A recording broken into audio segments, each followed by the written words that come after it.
arrested and they spent days and even years in jail. Some were killed by the bombs of the apartheid regime. Umongameli Cyril Ramaphosa uthi zange kube lilize ukuzenza idini kwamaxhoba embubhiso yaseSharpeville. For how many years did the scientists stand here? And the people must always vote. Abahlali baseMonoto Musehla Cebukuhle Vryburg kusanyanzeleka basebenzisa amatyholo ukuzithuma ngenxa yokungabi naphuhliso kwingingqi yabo. Ikomiti eququzelela iOlimpiki ithi bekrwada impendulo yeRussia kwisigqibo sayo sokurhoxisa abadlali belilizwe kwimidlalo yeOlympics eParis.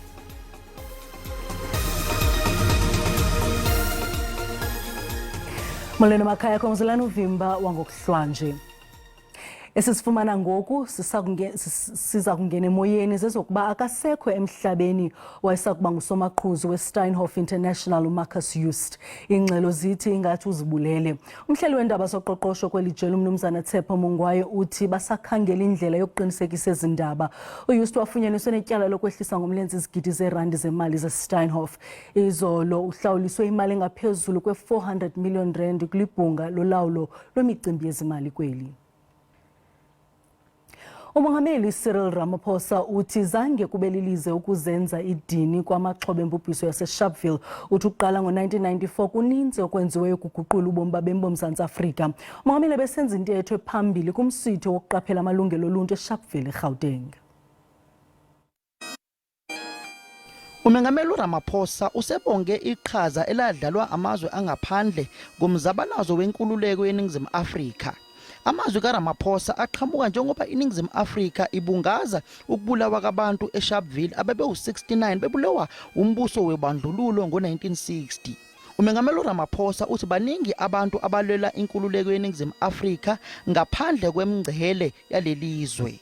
Some were arrested and they spent days and even years in jail. Some were killed by the bombs of the apartheid regime. And many other people suffered so that we can be free.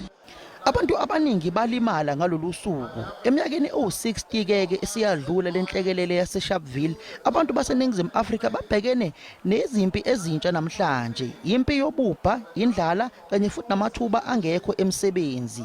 Abanye abakayizuzi inzuzo yenkululeko. We have provided the social grants for children, the elderly, the people with disability, and have also gone a long way also to ensure gore le di grant tsena tsene re di kentse haholo batho ba sa sebetseng. iNingizimu Afrika inezibalo eziningi zabantu abangasebenzi. Umongameli Ramaphosa uthi iNingizimu Afrika kumele isebenze kanzima ukuze uhulumeni uzokwazi ukukhulula abantu abamnyama.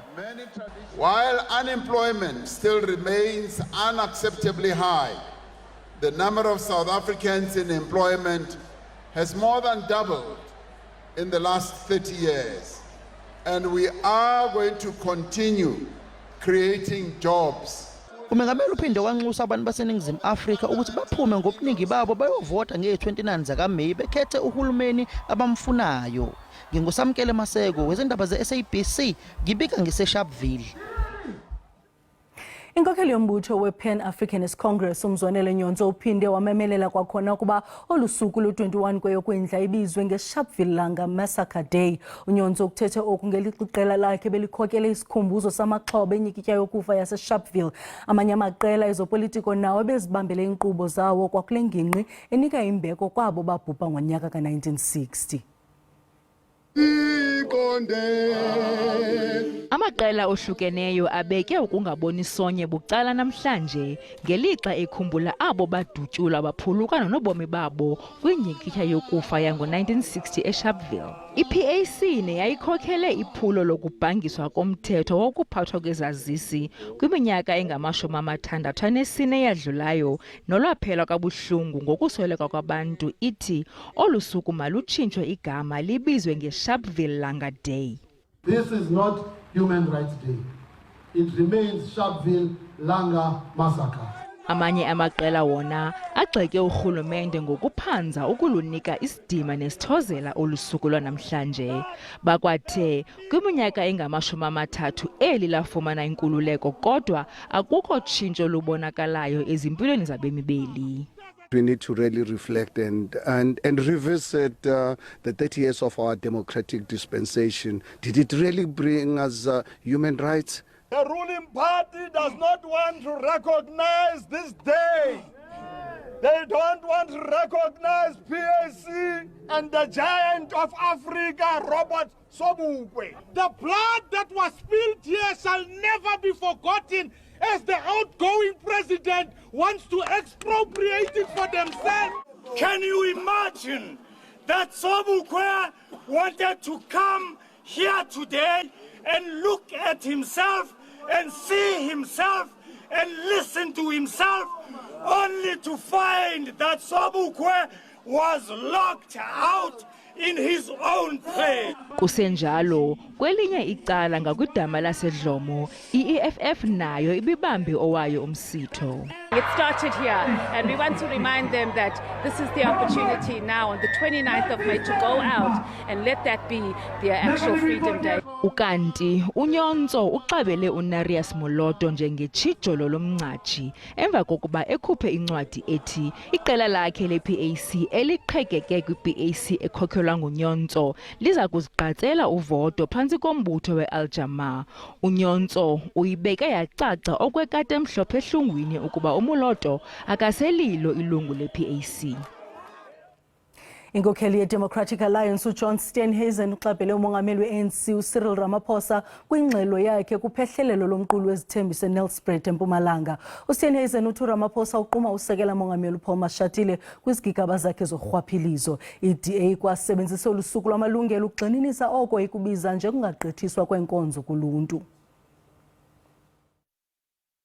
Azo kuhlaba ikhwelo ngombhodamo okungafikeleli koluntu kwiinkonzo zamanzi acocekileyo naselekayo. Iinkokheli ze-DA zikhokelela umngcelele oqhutywa ngoko bakubiza njengokunyashwa kwamalungelo abemi beli ngurhulumente ophetheyo. Ukanti lo mbutho ukwaphehlelele umqulu wawo wezithembiso wephondo. The country described in our Bill of Rights is still a fantasy.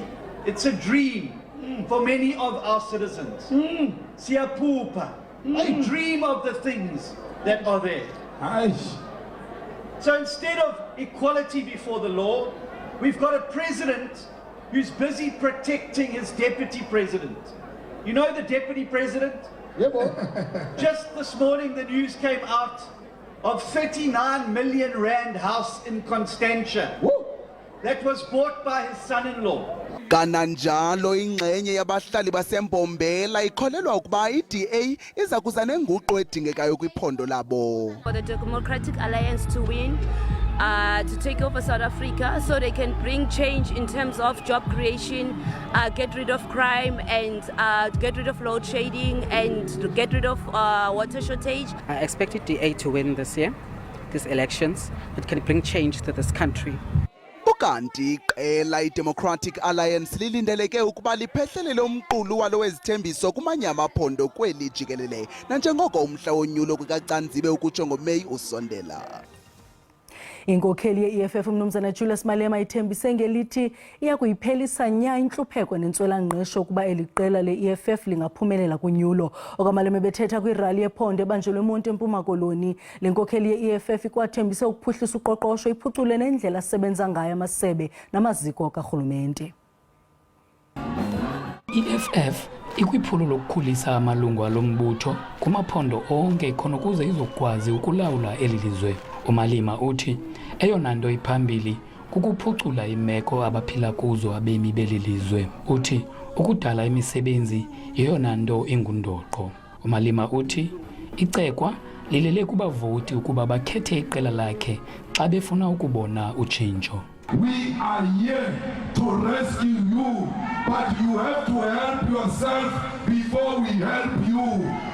You have to raise your hands so that we can extend our hand and pull you out of this mess, out of this deep hole of poverty, out of this deep hole of unemployment, out of this big hole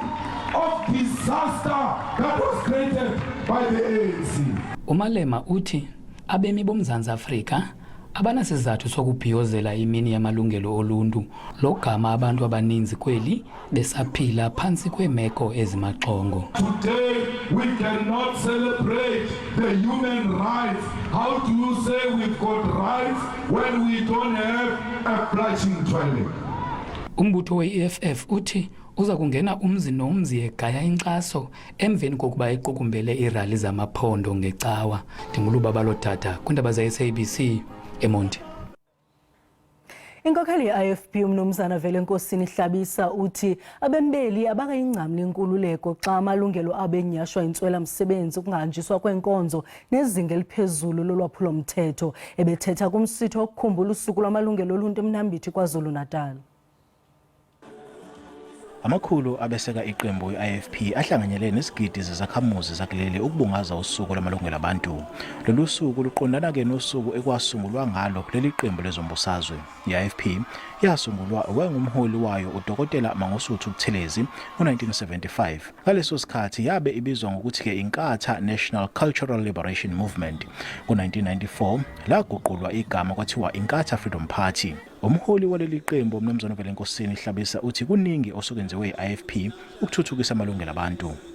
Iqembu le-IFP libe nomnikelo omkhulu ukuyisa phambili amalungelo abantu baseningizimu neAfrika ngoba ekhodesa iqembu le-IFP elafike laphakamisa ukuba akube nosomqulu kwamalungelo abantu kumthetho sisekelo. Kusenjalo uHlabisa uthi kuleminyaka engama-30 edlule elakuleli selihambe ibanga elide kepha inkohlakalo ubelelesi nokungalethwa kwesidingo zomphakathi kuseyinselelo enkulu. Imali eningi iphelele ezandleni zenkohlakalo engabe yenza umehluko ukuyisa phambili amalungelo abantu bakithi. Abesifazane abasebasha bathi namanje sisekhona isidingo sokulwela amalungelo ezingane kanye nabesifazane. Kubuhlungu ucela umuntu wesilisa ngoba na ungakwazi ukuzimela. Ayisekho imisebenzi kahle and siyinqinamba nje enkulu kakhulu into esibhekene nayo leyo. I-IFP iphinde yanxusa ukuthi kube nobumbano njengoba ke elakuleli lizokusingatha ukhetho ngoMeyi. Ngoku masichaphule izimvo zabantu kwikhasi lethu leWhatsApp ngosuku lwamalungelo oluntu. Namhlanje yi-21st kaMarch, Human Rights Day eSouth Africa. Sibhiyozela amalungelo abantu and njengoba sibhiyozela amalungelo abantu nathi singotata sikulonto siyabhiyoza xa sinesicelo esithi sicela nathi zenihoye amalungelo otata. Thina singathi singamadoda amaninzi axhatshazwa ngabantu abangomama but elo ilungelo alikabikho mthethweni. Ilungelo lophila endisalibulelayo mna endicela uThixo namanyange bandigcine kweli lizwe libi kangaka. Engalixhamke ngoleli loba ndithole amanzi kana ndihlala kuyo ke apha kuwasa sisela amanzi nehagu. Ukuqinisekisa nje ukuthi ilungelo engisalifumene ilungelo lokukhuluma kuphela ngendlela engithanda ngayo nakuba ke engakabatholi abangiphendulayo uma ngabe ngibuza. Ngale mini yanamhlanje into endixhamlayo mna kuhlala lapha elokushini hlala nefamily yami. Ukuba nephahla phezu kwenhloko lakho lilungelo lomi waseMzantsi Afrika. Ukwazi lo ID bandibe nayo kanti ngafumana naleli card ayifumani imfundo yaseyunivesithi. Wonke amalungelo abawalela muthi yabuka eSouth Africa ilungelo lesidingo nqangi zokuthi umphakathi uthole izidingo zawo alikho, ugesi awukho, umsebenzi awukho, i-load shedding idlala ubamanzi awekho. Kule yami indawo engihlala kuyo eNdofela eStixpate asinandlela, indlela azimbi kakhulu. Namhlanje ngizawusebenzisa ilungelo lami ke ndivote ngoku uzawuvotwa ndenze sure iBNC ayiphume elawulweni msasi kungathi kuzaba nzima kolonyulo. Ezi zizimvo zabantu kwaye SABC ayinakuthwaliswa xanduva ngazo. Abantu abaphila nokhubazeko eMthatha eMpuma Koloni bakholelwa kuba kukho nanye into engabaqhubela ekubhiyozeleni nanjengoko eli liqaphela umhla wamalungelo oluntu. Bavala uhola wendlela ka-N2 benyanzelisa ukuba urhulumente wephondo abazele indlebe imibhodamo ekudala bejamelene nayo yaye beyibika. Kuye kwabambezeleka ukuhamba kwezithuthi kwindlela u-N2 ngenxa yoqhankqalazo lwabantu abaphila nokukhubazeka. Bagqibe ekubeni basebenzisa olusuku lwamalungelo abantu ukuvakalisa ukungonwabi kwabo yimiba eliqela. bathi kudala bevakalisa izikhalazo zabo ukususela ngo-2017 kodwa isimbonono sabo aside sivakale. Asiboni into esinoyibhiyozela thina apha e-KSD ngoba sasinikwe ii-letters ngo-2017 zezindlu azange siphendule. Umbutho wabantu abakhubazekileyo e-KSD unexhala ngekamva labafundi abakhubazekileyo besikolo saseKwezulukusa. Susela oko esi sikolo sivalwe kunyaka ophelileyo ngeeholide zikaDisemba asikavulwa nanamhla oku. Abasemagunyeni e-KSD baye kufakana imilomo nabaqhankqalazi. Kumiselwe intlanganiso eza kubanjwa kwiveki ezayo phakathi kwemibutho yabakhubazekileyo kunye nomasipala. I-issue yokuqala i-issue edibana ne-issue yezindlu esiye sakhawuleza ke sathi sinentlanganiso emasiyihlalele enze ba lo mba siwusondelele kakuhle ngolwesibini. Abaqhankqalazi bathe baza kuqhubeka noqhankqalazo de kuphendulwe ezi zikhalazo zabo. Kwiindaba ze-SABC ndingufundiswa Mhlekude eMthatha. Abahlali baseMonotomo seTlacebo kuhle Vryburg kumntla-ntshona kusanyanzeleka basebenzisa amatyholo ukuzithuma nanjengoko sekuphela iminyaka engama-20 indawo yabo yogoba ityholo ingalufumani uphuhliso. Bathi le meko igxobha-gxobha amalungelo wabo njengabantu ngoko bathi abasasiboni isidingo sokuvota. Lo mmandla wogoba ityholo yame umgaqo N18 ubantu baqikelelwa kubuhawu bama-500 waxunyekwa ngabantu basezifama kule minyaka engama-20. Abahlali bathi bazibona bephila kwesinomhlwa bengenapani unokubahlangula. Isidima sabo sirhuqeka eludakeni njengoko kuye kunyanzeleke bachophe ematyholweni ukuzikhulula. Njengelungu lekomiti, abahlali qho bayandibuza bazifumana nini iinkonzo kuba kudala bethenjiswa. Ndibaxelela ukuba mabahlale emlindweni de urhulumente azibophelele. Abahlali bathi sibelahlekelwe lithemba kwaye kulilize kubo ukuvota. For how many years did the scientists stand here? And the people must always vote. Bakwathi bafuqeke basisifu ngumdolomba wezithembiso ezingento yanto. Uthi andibhaliselanga voto khange ndibone isidingo kwaye kudala ndivota. Kunjalo umasipala wendawo inaledi uthi uphezu kwawo amatiletile okuphuhlisa lo mmandla. We are in the process of following the necessary supply chain processes. So once we have appointed a service provider, rezoning and the packing of sites will be completed. Phakathi kwenkonzo bathi badinga amanzi, izindlu ndawonye nombane. Kwezemidlalo ikomiti eququzelela i-Olimpiki ithi bekrwada impendulo yeRussia kwisigqibo sayo sokurhoxisa abadlali belilizwe kwimidlalo ye-Olympics eParis. NgoLwesibini le komiti ibhengeze ubhangiso lwentatho-nxaxheba yabadlali baseRussia naseBelarus ngelithi ayifuni kubabona kumsitho wokuvula le midlalo ngenxa yemfazwe egquba e-Ukraine. Ngene kancane buya ngekuphela ke bodlelwane lobukhona eveni laseRussia kanye ne-International Olympic Committee.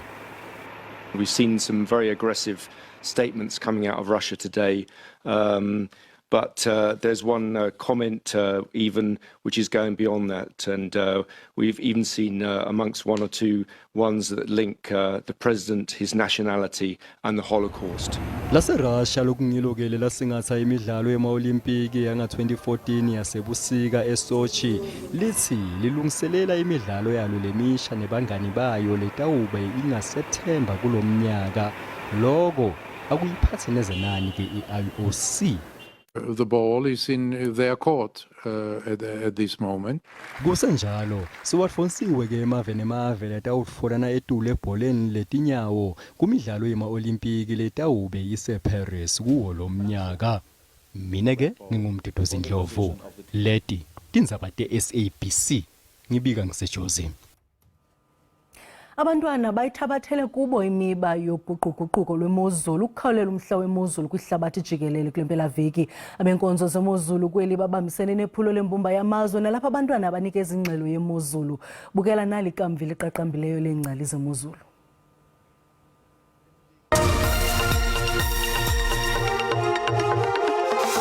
Kuzofudumala KwaZulu-Natal eThekwini ngamaqondo obushushu aphezulu angu-27 degrees.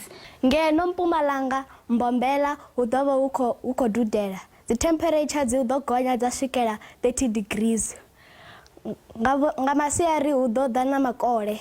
Utloba ututechiko ka masumipedi tshela mo mother tongue seat. Mme dikgante se monate ke gore lekubula mogote le tla tselela go gadimula karolo eo.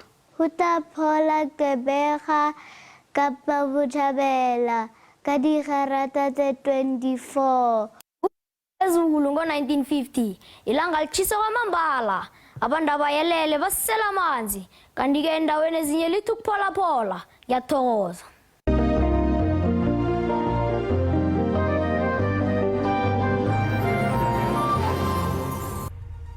Kamnandi mawethu.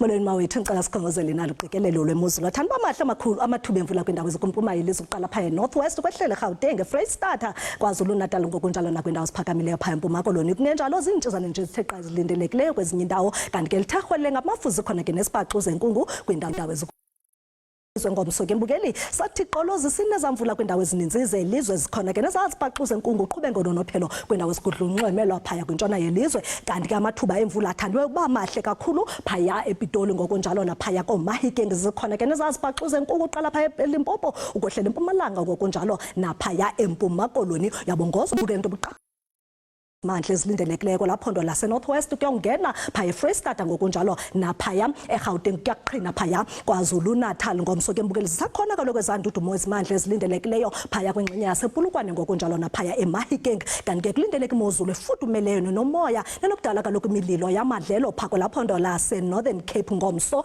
kanti ke wona amaqondo okutshisa asibonisa into yoba noko lihle izulu lifudumele kwimimandla esentshona de amaqondo abethe phaya ko-25 eSpringbok ngelixa ngu-22 phaya eUppington, 20 eGqeberha ze ibe ngu-17 eMthatha naphaya eKomani. Uba ke wena uphaya eMpangeni lindela u-21 eRhawutini ngo-16, kanti ke ngomso mbukeli sabona into yoba noko amaqondo athande uba mahle phaya eKapa Lodumo eKales River Bellville phaya ngo-26 ayathathisa ke kodwa ngo-33 eVostile. Uba ke wena useCalvinia lindela imozulu efudumeleyo ngo-35 ngu-35 ke naphaya Uppington alitshisi mbukeli likhupha intlanzi emanzini ngo-39 enxuba, kanti ke naphaya eRhafu awusindanga kulaa nqatsini yelanga nalapho amaqondo ebetha ku-38 32 omhle phaya eMthatha, kanti ke phaya eThekwini silindele u-29. Kamnandi mawethu.